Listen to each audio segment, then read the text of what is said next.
G'day guys, Mac at the Outer Circle, and sitting here once more with Randy, this is probably going to be our last recording before you head home. It will, yeah. It's been great to be a special guest star on the show, to be honest. A special guest star in my house too. Yeah, I know. It's been an absolute pleasure. Is it weird waking up with me staring at you every morning? Oh, no, I like it. Makes me know I'm safe at night. Watch you all night. That's how safe you are. So, anyway, they put out this article on Warhammer Community talking about, well, the solar engine life, and jokes aside about the old solar engine from fantasy. They've put a bunch of solar panels on the factory in Nottingham. One, I didn't know England got any sunlight, so I don't know like how effective solar panels would be, but I do know that in Australia, the factory I used to run, we were a very similar sized factory to this one. And we had pretty much, just eyeballing it here, roughly similar amount of panels. And, good on them. Solar panels putting out 100,000 kilowatt hours of energy, all of that. So far already this year, according to their little over the last 2 months alone, over 100,000 kilowatts of energy. I'm not sure that's true. That's a lot of energy from a country like that, with considering their ultraviolet readings wouldn't be that high. Well, the one I've got on my house here, I'll do about, in a good summer's day in Australia, 6.5 kilowatt system, and I'll put out about 50 kilowatts in a day. So, it's a lot more than six. Yeah, there's a lot of panels there. But then you got to wonder, they've offset their miniatures by making 10% this year out of solar panel energy. But how much pollution was created making the solar panels? Well, that's a question in of itself. But what's interesting? How much power do you reckon a big injection molding machine utilises? No idea, to be honest. I'm not not an electrical engineer. Yeah, well, I can give you some rough maths. Now, if I carry the one, it's somewhere around a fuckzillion. So this is the problem, right? In that, and we're not criticising Games Workshop here, by the way, because immediately when you say something like that, now here's the thing, right? What's the deal with solar panels? There's going to be someone in the comment section that says it, but there'll be an expert. Yeah, there will always be some expert. Never worked in industry, never worked in engineering, never worked in a factory, never dealt with solar panels or injection molders. But Macca, you are wrong. And the thing is, we had about as many solar panels as this, and it only provided about 15 to 20% of our energy needs. And that's in Australia, with Australian bright, sunny, optimised conditions that are almost perfect for solar, really. So I'd be shocked if this was having a major impact. And over 10% of the miniatures we make have been created using solar energy. In other words, they're getting just 10% of their power, and they're in their warmest months right now. What about the plastic? So, the machinery. So, is it just on the making of the miniatures? Has the machinery also been included in that? That's the machinery that's making the miniatures, the injection molding machines themselves, right? So when they say that 10% of their miniatures they make have been created using solar energy, what they're saying is that about 10% of their power needs to make the miniatures are being met by all of that. Okay. Right? Which is not too bad. It's not too bad, but that's peak summer sun conditions. Now, I know how much drop-off I have on my solar system, again, in Australia, which is not known as a particularly miserable country when it comes to solar energy. No, we don't get, regular snow, heavy rainfall. Yeah. Well, we do get heavy rainfall, but it comes with sunlight, right? Yes. Now, I get a drop-off by I go down to nearly a fifth in winter. Now, I've got trees around the property and that, but you've seen where my shed and that's it's pretty far from, the trees. It's opened up. It's a fairly well-opened area. Yeah. And your whole front yard doesn't block any, so... No, that's right. And the way the sun comes up and goes down at your place, it pretty much goes straight over your shed too. So. Yes, it does. So, where my panels are located. But still, lately I'm averaging about a fifth of what I average in summer. About a fifth. And that's averaging, There'll always be high days and low days. Well, I think of it like this, Macca. Now, that's all good, and over 10% of the miniatures were created using solar energy. However, the issue with that arises here is that that's as far as it goes. Now, if you look at the space they've utilized for the solar panels, even if they crammed in solar panels on every other possible place they could put them, they're only looking at another maybe 1 or 2%, which means the energy that is required from them is never gonna can never exceed over like 12% energy reduction coming from other sources of power. So aren't those numbers really just so small they'd become negligible? In a way, going into the middle of like their winter, I'd be guessing they'll be doing maybe 2%. Is how much they'll be getting out of their solar system. No, however, they said so far already this year. Oh yeah, so they've got no. Well, their winter time would have already gone halfway through, so they'd be moving into the summer months now as we speak. They're well into their summer months because it's June. This is summer. Yeah, they're coming into summer now. Essentially, they're in summer, right? Yeah. So they've accounted for. They're saying this year, so you'd have to assume that January and February were within that. Well, it's the last 2 months, so that's just basically April, May. Yeah, So spring, summer. So the height of the sun. So this is going to be their maximum output, and they've pretty much utilized maximum space on the roof system, which means they've probably almost hit their limit of what they could possibly draw, right? Yes, well, and more with maximum space, first you've got to have usable space. You can see there's not many panels on the back side of the buildings. You can see how the shade hits it, right? That shade there, that's a lot of shade. Like, you can see the shadows coming off all the cars in the car parks. Just how many of the panels are obscured in this photo, in this particular, at the time of day where they took these photos. Could be nigh on sunset, could be sunrise, I don't know. It doesn't help that they've got the shape of the roof either. They've got two different angles of solar, right? So when they're getting that maximum sunlight, it's going to be in the middle of the day. Early and late in the day, they're only utilizing one side of each roof panel, right? It looks like they've mostly tried to utilize the facing that's basically facing directly towards camera. But there are a few on the reverse side that you can see, just on that first peaked roof. Yeah, that's right. But they're already copying a lot of shade in this photo. And imagine what's going to be like in winter. But obviously, I didn't come here today to talk about just Games Workshop's solar program that reduces their cost by 10%, which they passed on to the customers as a 8% miniatures price rise. Oh yeah, I didn't even think of that. Solar isn't helping us at all, so they're not really helping anyone except for them themselves. And, well, they've got a good ESG score though now. Actually, you know what I'd be interested to find out is how much did that solar system cost them, and how many years of energy savings is it going to equate to? So if they're saving, let's say they're saving, $5,000 a year in energy costs, right? 100,000 kilowatts can be a lot more than 5,000, more like 50,000 plus. That's what they're saving a year in power? Probably. So how much do you reckon that solar system cost? Ooh, with or without government giving them a hand? Without. They've got 100,000 kilowatt hours out of it so far. Ooh. Installation, big factory. That's probably around the 25, 30 inverters. Mind you, a house in Australia costs $5,000 for a small unit. Yeah, $5,000 for a unit in Australia with an inverter. You're probably looking around 30 times. That's probably $150,000, $200,000 at a guess.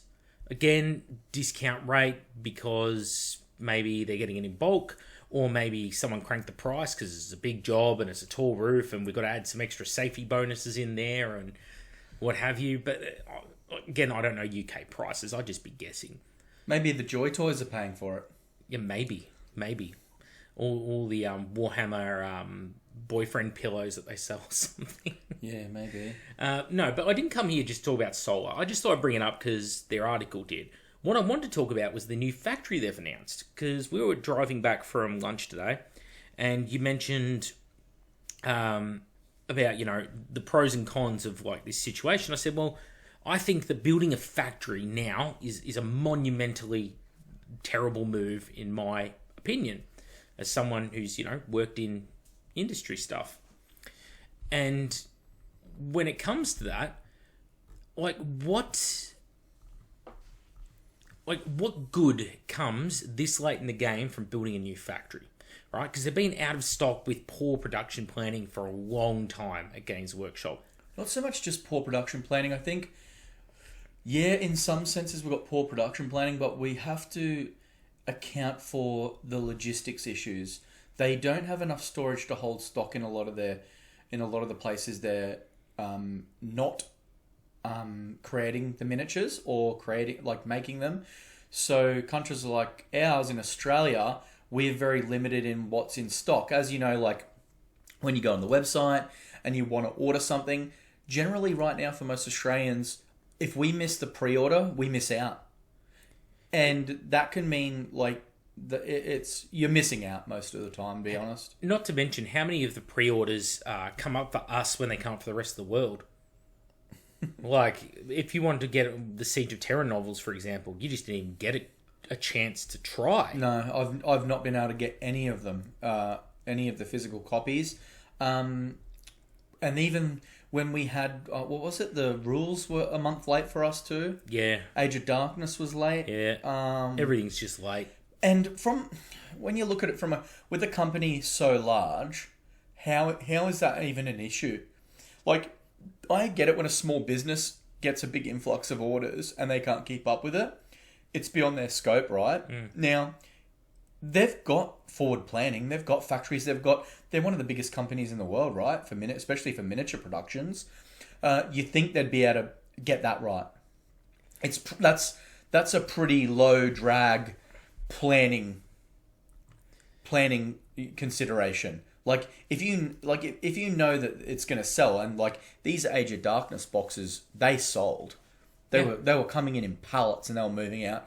The fantasy release of the Bretonians as well. Like I tried to order those and pre-order those. I was actually camping at the time. I put in an expression of interest. I come back the next day, back into reception. I'd lost my FOI because they didn't have the stock. And on top of that, I couldn't order because I wasn't there to quickly chuck in my pre-order when it left freedom in expressions of interest. Yes. I missed out on everything. And it was about nearly $1,000 Australian order I wanted to place. I'm a very nostalgic Bretonia player. I've missed them for so long, and I thought, you know what? I'm gonna do this. I'm gonna back GW here, and I'm gonna do something that isn't printing. I'm gonna buy this. I'm super excited for the Old World. I ended up actually not being able to get anything from Old World.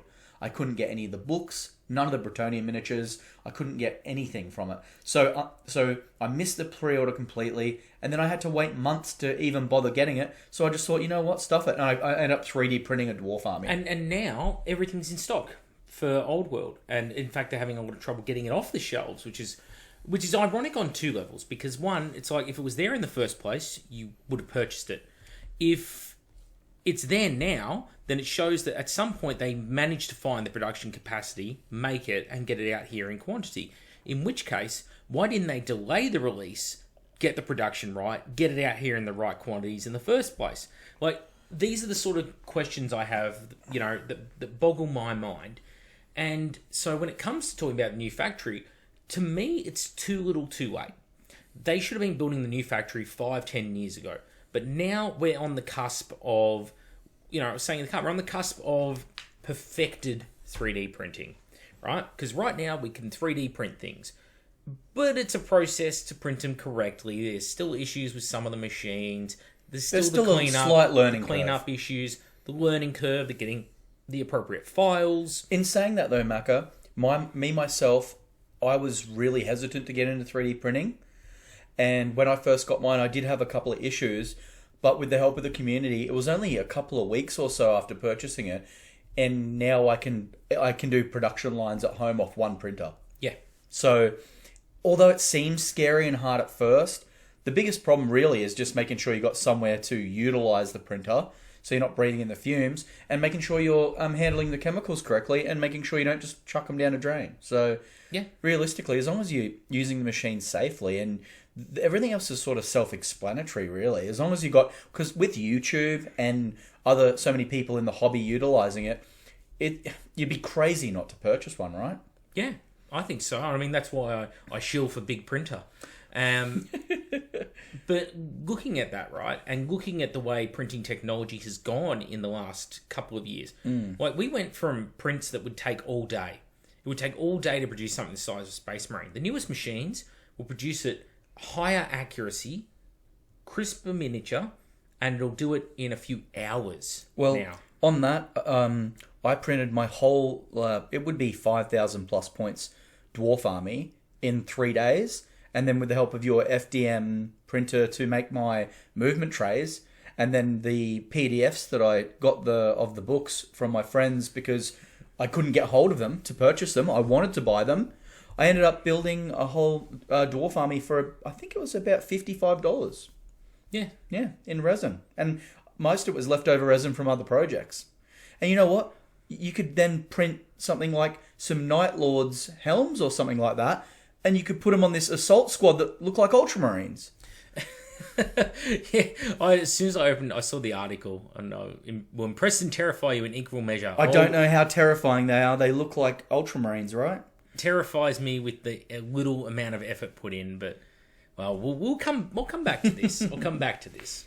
I don't want to distract myself early. So, talking about the factory, there is an issue because, like, in my mind, you know, in 5-6 years, the amount of technological improvement in 3D printing, if it continues at the rate it is, like I say, middle of the 2030s, by then, printing is just going to be amazing for miniatures. Like, you'll be able to literally just say, you know, Siri, give me a Space Marine Tactical Squad, 5 of, on the 3D printer. And then 45 minutes later, it's going to spit them out all pre-done, cleaned, the works. Probably coloured resin too. Probably coloured resin. Who knows, right? What'll happen in the future. Well, I mean, you could do colour printing. You can do colour printing. And, you know, it'll do that for you. And that'll be in just, you know, and I'm saying that'll probably be 10 to 15 years away. Is that such a shocking thought? Again, we are printing about 8 times faster than we did 5 years ago. Well, 8 times faster. And we're printing, you know, we back could then... print 20 space... So on like a mage, a Halot mage, I think, is it the mage one? The 8K one? Yeah. Yeah. You could print, what, 20 Space Marines on that in about 2 hours? Yeah. You can paint 100 Space Marines in a 10-hour day. Yeah, well, the first printers came out were the size of mobile phones, the screens on them. It was like, that was the biggest resin printer thing you could make. It was about the size of a phone screen and only about maybe 100 mils, not even tall, before the printer itself was out of build volume. And now we're producing like gigantic objects that you could print a full like tank. Well, I printed a full-sized Greater Demon on it. Yeah. And like with wings and all sorts of everything. stuff. Yeah. 6 hours. So on slow. So would you be willing, if you're a company, to be building a new factory now? Because think about the cost that goes in it. First, you've got the existing factory and all of its solar panels and all of that they've just spent the money on the infrastructure for. But then you want to buy a new block of land, go through the council, get your planning permits, get all the electrical infrastructure put in place because you're going to need a lot of power. You know, like, let's say 100,000 kilowatt hours is giving them 10% of their needs. So you've got to have over 1 million kilowatt hours of power at least just to keep up with the current amount of machines they've got. Then you've got all the costs of the machines themselves in the facility, the cost of the factory. The factory is going to take 1 to 2 years to build, depending on the labour, of course. It depends how corrupt the builders are. If Australian builders are anything to go by, if there's money in it, they'll take their time. And then you're doing this in a time period where the ease of replacing your product with optional third-party ones, such as 3D prints, has never been easier, and in fact is getting easier by the day to not go to Games Workshop. If I was Games Workshop, I would be taking all of the money that I'd be putting into that new factory, and I'd be sinking it into getting better rules writers and working on my lore, my background of my IP, and turning my files, start the conversion process over to STLs. Start trying to, you know, get contacts in the printing industry, get affiliates with those, and then basically try and, you know, make themselves a necessary part of the hobby in future. Because I can guarantee, once 3D printing becomes super easy at home, people just won't go to them. because a lot of people aren't. they aren't already. That's right. You know, I mean, you didn't. I didn't. I print most of my armies now, and I don't want to. I'd prefer to support. Like, yeah, I have bought GW actually. No, I bought a Typhon, some Rhinos. I've purchased. I bought that Mark III with the Deredeo battle box with the Land Raider. I've bought 3 Age of Darkness box sets. Yep. Over the last 2 years, so I have gone in and purchased from there. But again, I never buy them directly from GW when I can buy them from my friendly local gaming store for 20% reduced cost, and I've got great customer service.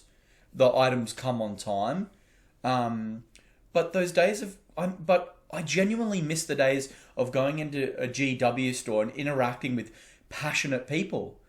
You walk into one now and it just seems so fake. And and then why would I pay 20% more? On top of that, I've got to go to someone like Chermside in busy traffic, find a park, go into a busy shopping centre to go and get harassed by a staff member asking me what armies I collect and then trying to sell me contrast paints. It's not fun anymore. You used to go into a GW store and it would be like a place where you could hang out there and do hobby, and you could talk fluff and you could talk lore. But now it just is it's almost like a cheap sales dollar change store. Yeah. Where you just go there to get harassed. Like this doesn't happen at every retail store, but it happens enough that it turns you off doing it. And then on top of that, like I was saying, I buy off my friendly local gaming store. And most of the time, I have to anyway, because if I go on their site, it's all out of stock. Well, it's funny you say that, out of stock. The amount of times that I get contacted by subscribers and they'll say, I put an order in January, and I literally just yesterday saw one. It was a person had placed an order in January for stuff that said it was in stock on the web store. They still haven't got a confirmation reply with it all. Is this an expert kit? No, it is not an expert kit, as far as I'm aware. It's just a kit. Just making sure. Yeah. No resin in it. That's what makes it expert. And they still haven't got the confirmation. It's obviously June. They still haven't got the stuff. And they haven't got a refund either. It's like, what the hell is going on with your stock tracking, inventory, all of that? You know how important inventory is. Well, I know, but when you're trying to get these Joy Toys out, and you're making video games and selling mobile phone games and probably making manga or fighting with Amazon Prime about female space marines. Actually, they did make a manga. They did. Well, there you go. And then they're fighting with Amazon Prime about making female space marines. I'm surprised they even got the time to make miniatures anymore. Well, they hand out the IP to anyone who's got $1, realistically. Well, except the fans who make video content and then get cease and desist orders. Yeah. When they're promoting the IP for free. Yeah, an IP, by the way, that we were discussing this in the car as well, that Games Workshop stole most of their ideas. I don't think that is wrong of me to say. I don't think there are going to be too many people who correct me and say that, Judge Dredd didn't have an influence on Warhammer 40,000. No, and Lord of the Rings didn't have an influence on fantasy, and Dungeons and Dragons, and, Space Marines. And Griffith, and... Imperial Guard. I wonder where they got that idea from. And June. Yeah, the God Emperor of Mankind. It's probably just a coinkydink. Yeah. But we'll change the names, and now they're not the same thing, Macca. We've changed the name now. Oh, yeah, it's an elf. So when I print my elf, it means I'm not infringing on IP, because it's not an elf, it's just an elf. And then you see people who do the third-party stuff that's it's clearly a Space Marine. We aren't dumb. It's why we like those third-party. And they'll have on their, Thingiverse or Colts 3D, they'll have their version of a Mark III Space Marine. And it is their version. It's not a one-to-one rip-off of Games Workshops. They have modified a lot of stuff, but you can tell what it's meant to be. And yet they get cease and desisted because, the people running these sites are hesitant to really step in against such a large, financially well-off, litigious company. Yeah. So they really just bully everyone around them, which is not great. But if I was them, I would not be trying to improve my production capacity by building a bigger plant and adding to my 63 existing injection molding machines. And the logistics involved in doing that, and if they move them from the current factory across, then you're going to lose production for the time it takes to turn them off, dismantle them, pick them up with a crane, put them on a truck, take them to the next one, offload them with a crane. Wait, so this isn't just...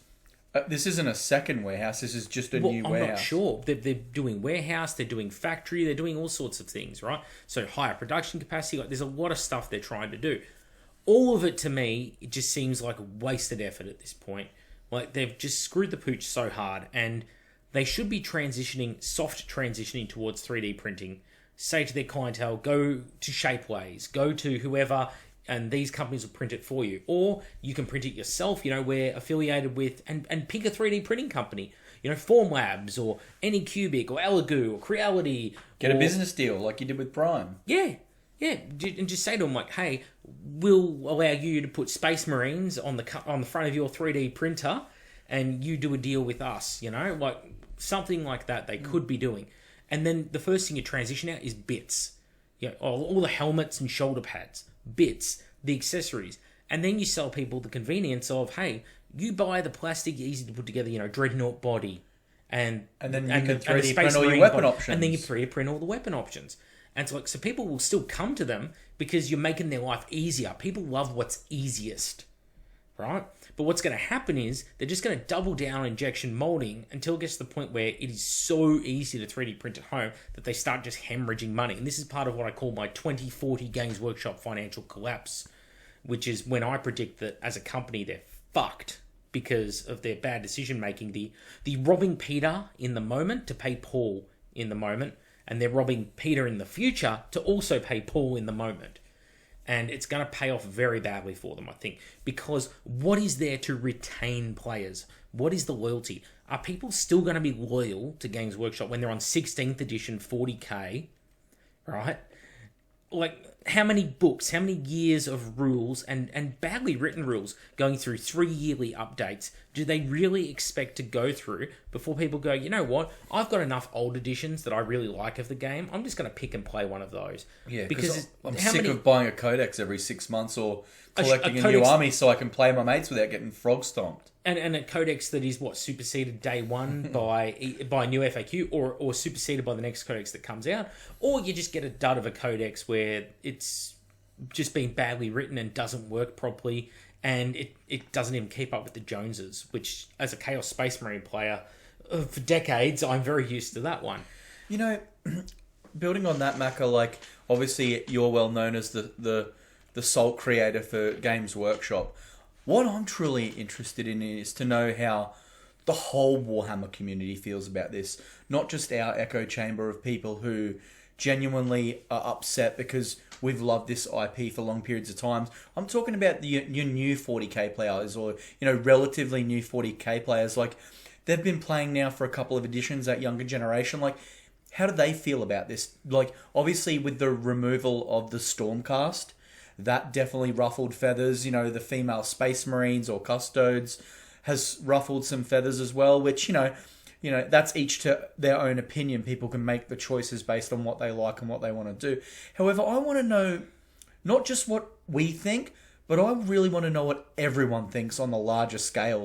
What is the new hobby modeler, someone who's probably very, has a lot of distinct differences to how I feel about the hobby. What do they think of this? Well, it's funny you say that because we can't really know.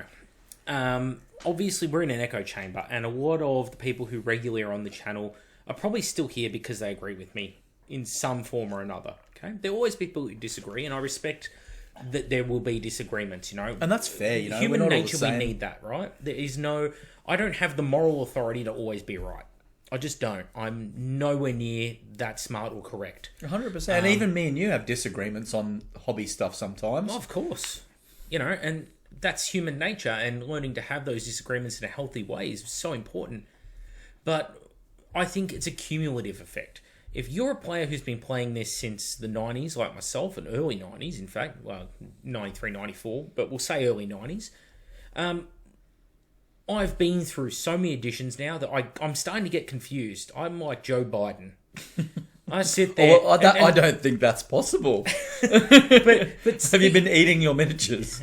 because they'll have a rule, and it has evolved through edition after edition after edition, and it'll be like, this, what is Furious Charge this edition, I guess point where I'm just like, I think I get +1 to the initiate, the strength, the Lehman Rush tank. the thing, the guy, and because I've just they've just subtly tweaked the same rule for so many editions, and my poor brain is like, look, you're like 9 editions in now, Macca. Like, one of these 9 is the correct one, but which is it? It's like someone's put the correct answer under one. One of these things just doesn't belong here. The cup game that they have, like where they put the object under the cups and then swirl them around on the table, like the magician's trick. I feel like that the correct answer is under one of the cups. It's like you wish you could forget the old rules, right? So you can... It is kind of like that, especially when the old rules were better in previous editions. Like challenges is what stuffed you the other day. Oh, I hate that. And you go through it, and for me, it's a real problem when I'm looking at it going, imagine if it was Warhammer 16th edition, and then 40k 16th, and then I look at new players, and I'm like, well, of course they're not going to feel that way, right? You don't need to be a scientician to work out that if they've only been through, 2 edition swaps, they're not going to be anywhere near as confused or embittered about, having replaced their codexes 8 or 9 times. Which even then, I'm really not... I'm happy to keep replacing codexes, but, it's how many angles do you get hit at as a hobbyist before it becomes too much? Whether it be, all right, your Space Marines army that you've been collecting for 20 years no longer counts because Primaris are here. Or your Stormcast models, that army you spent building for 10 years, none of your models can be played anymore on the tabletop. That's your big ticket items. So when you combine things like that with stupid releases where they bring out a command squad and they don't even give you all the weapon choices available to you. I mean, how fucking hard is it to sit there and go, you know what? Someone's paying money so they can complete this command squad. And they don't even give you the fucking models you want for it. Who's going to give power swords to a command squad? Nobody. Anyone who plays Heresy, I promise you those swords are sitting on the sprue, or they're getting given to things to make Paragon blades or power swords on, even hard, maybe on a fucking Ultramarines Breacher squad, right? So it's not like they're just it's not like they're just messing up one thing. It's like every angle you look at it, you're getting fucked. It's like Cartman. If you want to fuck me, at least take me to dinner first. Where can I get some cigarettes I like to smoke after I've been fucked? Yeah, it's just like that thing of and then not being able to get hold of pre-orders, and then your books aren't working anymore. It becomes so royally frustrating that people like you and I and our communities and all the communities around us, we have all the answers, or we at least can improve things by 70% at least, just from random discussions we have in a shed or in a car when we drive down the shops to get a coffee. So if we can do that, and no one's paying us to do it, we do it out of passion for the IP. If we can do it, why the fuck can't they? Easy, because when they look at this, they go, we can, this is where the marketing people get involved, right? And the people running the company. And you get to see the worst sides of corporatism, because they go, yes, we can release a sprue which actually has all of the weapons on for this squad. But if we do so, then we're going to have to make an extra mold for all the extra weapon parts. And then we're going to have a higher price point on the box, because we can't do cheap boxes. And once we do all that, what's the buy-in? When are we convincing the customer to come back and buy more stuff? They would rather you buy the command squad, then come back later to buy the power axes or the power mauls, and they're all in their own separate box that has, axes, mauls, and spears or something, and power fists and lightning cores, and I think we're overdue for that box, but that's probably what'll be in it. Where I'm getting those from, Macca? Mm-hmm. I'm getting STLs. Yes. I'm going to print the whole lot off, and because I'm not going to buy this command squad, I'm just not going to buy it, and I'm not going to buy it because I can make a command squad out of a Mark III plastic Space Marine that I purchased from GW. I can make it out of 3D printed pieces, but I could make it for like 5 different armies for $15.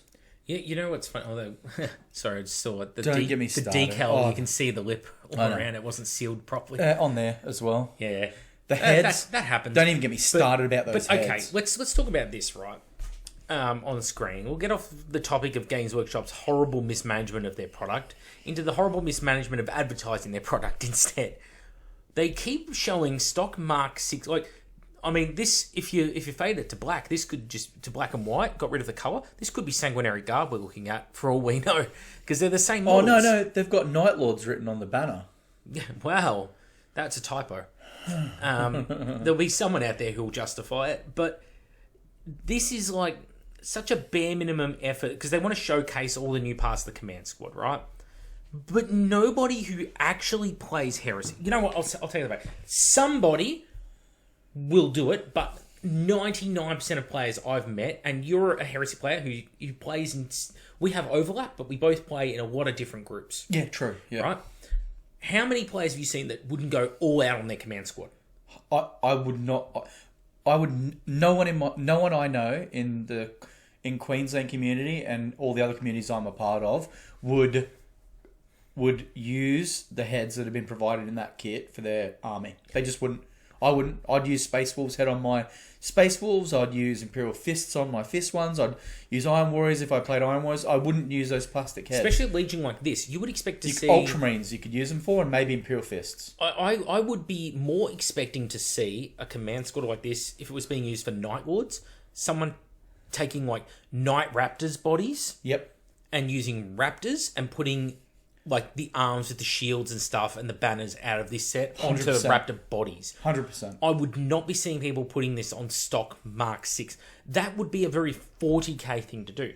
30k players, and this is not an elitism thing. This is not like we're so much better than 40k, so we do. No, it's people are trying to tell themed stories in their armies. It's hobbyist centric. And in 30k, people do very elaborate and extravagant conversions on their characters.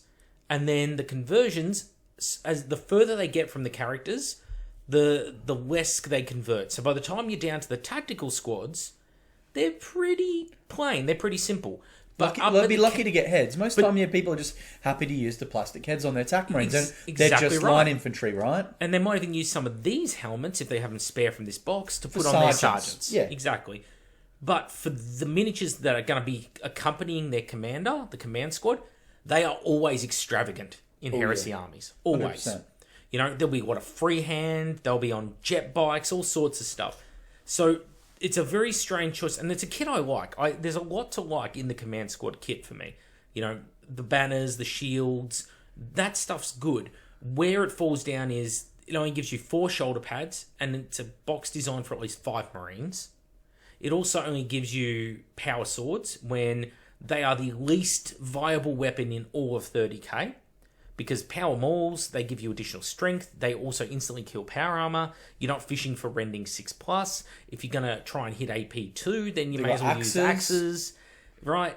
You've got lightning claws, do the same job as a sword, but have shred. And you can use lightning claws to represent frost claws or lightning claws. Or raven's talons. The only legion that I could think would use the swords on the command squad. Ultramarines, maybe? No, they get no sword bonuses. Dark Angels. Yeah. It's Dark Angels because they'll get the +1 bonus for using a sword. And that's literally it. In all other circumstances, it's literally any other weapon. And people who play the game know that. Right? And you can say that, you know, someone who doesn't care and they just want to build whatever for their army, they'll use the swords. Like, cool. But that's such a small group of people. They would put anything on there. So why not put something good in the box?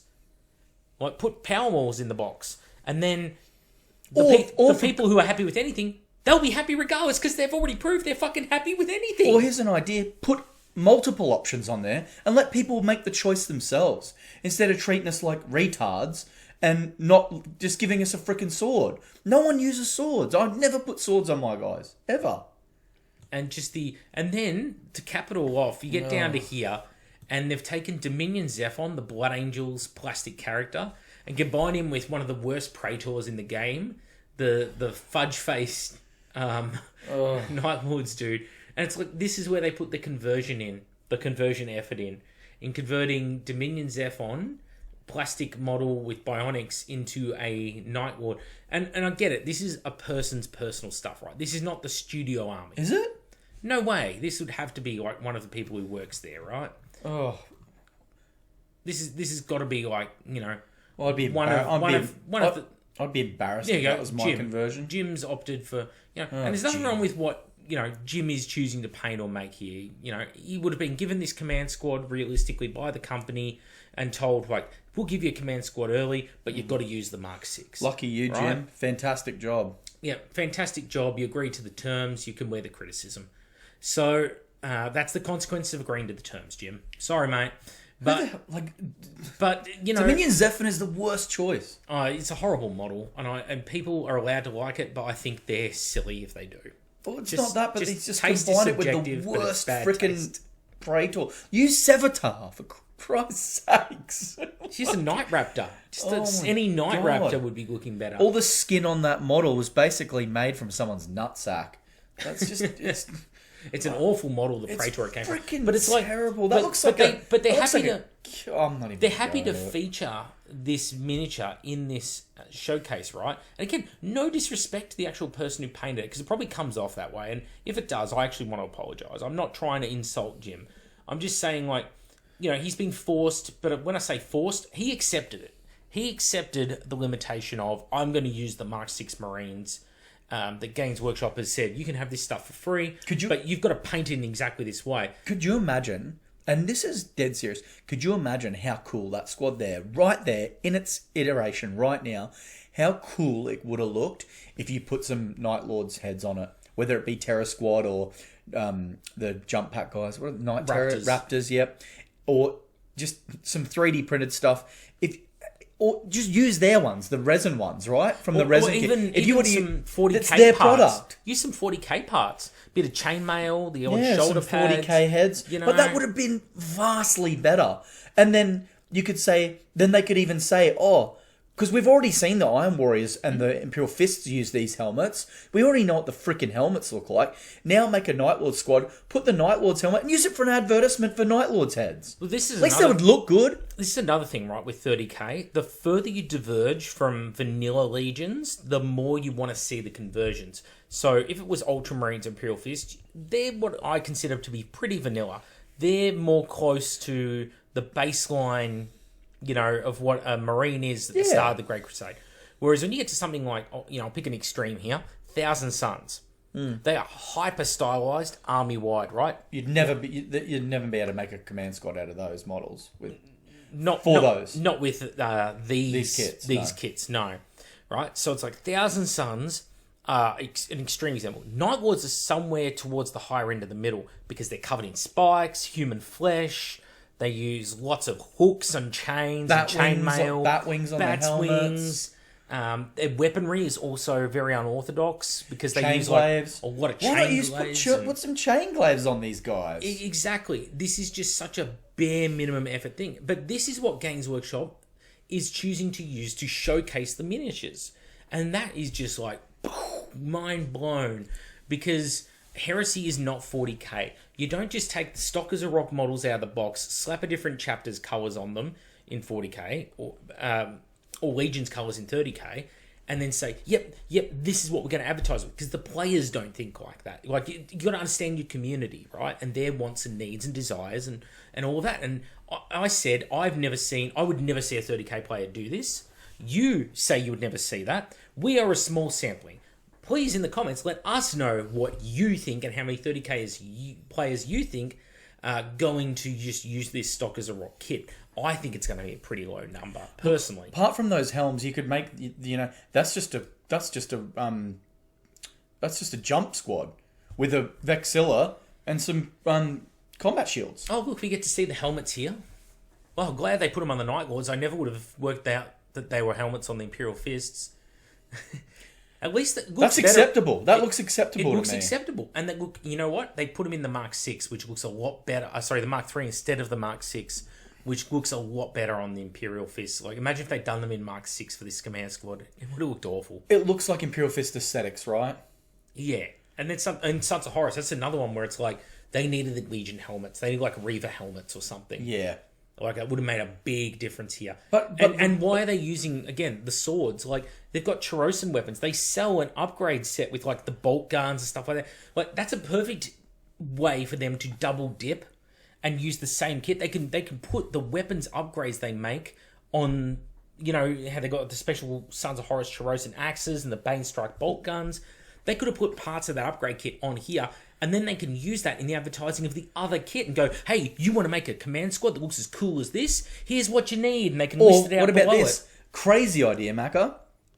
You go on the web store and you go to the command squad and you can do a Legion-specific purchase. It comes in a kit. So if you buy the Legion Command Squad plastics and the resin upgrade sprue for that particular Legion, you get like $10 off each bit. So then, therefore, you're buying 2 kits. Instead of $50, you're paying $40. A discount? Who the fuck are you? No, but like, imagine that. Oh, you could buy this kit and the actual Legion-specific kit together, and you save $10 on both, and you can build this. But Yeah. no, They don't want to do that, and that's what, like, to me, that's just crazy. I'm not an advertising guy, obviously, right? I'm a production guy. I'll tell you how to build your factory, what machinery to put in it, how to train your staff, and then I'm sort of out of the picture after that. Really, that's really where I lie in production management specialty. Well, right? okay, let's look and at your day-to-day for run. advertising then, Mac. But it's consumers who dictate advertising. Yes. It's not. They can't just say, "Oh, I went to university and this is what people want to do." No, when you want to hit a certain product to market, you need to understand what the consumer of that product wants, right? Because they're the customer, they know what they want to do. Or you want to dupe them into buying what you want them to buy. Well, we all know there's plenty of GW simps out there who'll buy every little thing and they'll just lick it up like salt off a stone in a farm, but it just, I don't know. Look, I'm getting pretty frustrated even talking about this. It hurts, doesn't it? It's become painful. Like, if I thought when I first heard that this was coming out, especially the upgrade set, I was pretty excited. And then once I saw it drop, I'm like, really? You're going to give us power swords? You're going to give us 5 weapons? I'm going to pay $50 for this. Like, I probably already got the Legion heads. Like, you want the weapons. You want the weapons, the shields, the banners, like, even the arms. What's the point? The models that these are for, you can get the arms already. Oh, and 4 shoulder pads for a command squad. And they're barely any different anyway. But you get 11 helmets, or helmets and bare heads, which is a weird number. I guess they just had enough spare space on the sprue for that. It's some odd choices all around. I don't mind the open-faced heads, but like, who's going to use those for a command sprue? Those helmeted heads, unless you're an Ultramarines player. Who are not like, I guess people who have lower budget maybe, and they don't convert their legions as much, or are newer to 30k and just aren't as passionate about it as us. Like, let's give it the benefit of the doubt that there will be people out there who it appeals to. But I think it's a very small percentage of the community. As at a guess, again, I can't know, because even if I put out a poll today, all the people that hate my channel are not going to comment on that poll. And there's going to be a huge group of people out there who do hate the channel or are indifferent to it and won't comment on that poll. So I will get biased data somehow, no matter what. I want to create a YouTube page called The Inner Circle, and then just constantly big up every single thing it releases, and then maybe try and see what their opinions are. I'm pretty sure that channel already exists. I just won't name names who it is. It's not the Yellow Man. Speaking of, the last thing I'll mention, because, you know, we're nearly an hour, the actual decal sheet that came with this has a different decal sheet to the Tactical Marines. And this was interesting to me because it has 2 legions on it. 4 legions. That we didn't have before. Yeah. The Salamanders and the Iron Warriors. Bum, bum, bum. Now, Games Workshop never does anything out of the kindness of their coal black hearts. And I'm suddenly sitting there going, well, hang on, they released the Age of Darkness box, and all of the tactical squads, the vehicles, everything that's come out since has Imperial Fists and Sons of Horus only on it. They didn't put a single symbol for any other Legion on there. You play any other Legion, you can go and fuck yourself. Right? Buy the $50 decal sheet separately. That's been their attitude the whole time, because that's what it costs, and screw you, that's why. And yet, with this set in particular, they bought it out and they added just 2 extra legions. They didn't add symbols for every legion. I mean, they could have, but they didn't. They specifically added those 2 other legions. And then in this artwork here that we see, this pre-painted parts, they've gone for Iron Warriors. I'm guessing, and this is maybe wishful thinking, there is a reason behind that, and that is that for whatever their next little heresy project is, they want to do something with Iron Warriors and Salamanders. Bring it on. To me personally, Iron Warriors Imperial Fists would have been a better choice to start with for the Age of Darkness box, especially because Iron Warriors is an easier paint scheme than Sons of Horus, even if Sons of Horus are more iconic to the heresy. And I would have put Salamanders up against something like the Death Guard, who... Because, you get a lot of overlap there in kits. You can have heavy flamers, and it works well for both armies, Yeah. Alchem flamers, heavy flamers, pyroclast flame projectors, whatever you want to call them, right? So, that's what I would have done. But I'm guessing they want to do some sort of box. Maybe it's breeches and something like that. Oh, that'd be nice. Plastic breeches. It would be nice. They won't be in stock, though, Randy. Look on your face when I said that. But I'm guessing they didn't just add it to the decal sheet for fun. They added it to the decal sheet because they have something planned, right? Now, the decals that are on this set that they've painted up are actually off the Iron Warriors decal sheet. The big one you can buy, the A4 size sheet. Great, Ford. Great decal sheets, too. Right? If I go to the pre-order now, it'll probably bring it up, too. Give that a minute to load. Well, it loads, and look at Hibao Khan and his, how big the diameter is the haft of that thing, seriously? Could you imagine trying to handle a sword that you can't even get your fingers all the way around? I do that every day, Macca, when I go to the toilet. Oh, what's his name? Axe the Man. What legion do you reckon he is? I don't know. It depends how many eyes are on the model. Sons of Horus, maybe? Do you reckon? I don't know. He looks like he's got a custode sword, so maybe he's a custodes. That's an awful looking sword. Looks like it's got a wooden hilt. All right. Here we go. That's the decal sheet for the command squad. And they've added a whole row of Salamanders and a whole row of Iron Warriors out of nowhere. So, I don't know. Is it just me, or is that a little bit interesting? Anything could happen. But, they've also got the new actual squad marking sheet too. Yes. So, there's something going on here, because why would they... when they had an existing decal sheet, right? They had an existing one that did all of the tactical marines and blah, blah, blah, but it was only Sons of Horus, only Imperial Fists. It's like you could have just put that same sheet in here and been fine. They didn't. They chose this sheet. Which is awesome as far as I'm concerned. At least it gives us some variety if we I'm make fine the with that, purchase. but it's no good when you've got to do a whole army, because you still have to buy the Legion-specific sheet, which the decals are better than these ones. That's true. Because they've got colour. They're not just black and white. And you've got all the fancy banners and stuff like that comes with. There's some nice bits on here. I like the checkers patterns and the little scriptures towards the bottom of the sheet. There's like little writing scriptures and that. They actually almost look a little shields. bit 40k there, some of these, don't they? Maybe a little bit. Like the elite skulls. There's some nice enough symbols on this, but you're still, no matter what, going to have to buy the big sheet for your army, for your legion, right?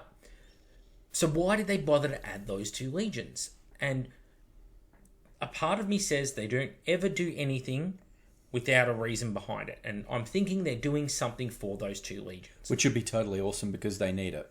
They do. But why now? Well, probably because we've been hounding them. Well, shouldn't have taken hounding. If they understood their community, it never would have happened. Maybe they should have done a sheet that had Iron Warriors, Salamanders, Raven Guard, and Iron Hands on it, maybe? That could have been cool. That would have been very cool. or World Eaters. I could add those in there. They're all legions which just suffer from a huge lack of bits.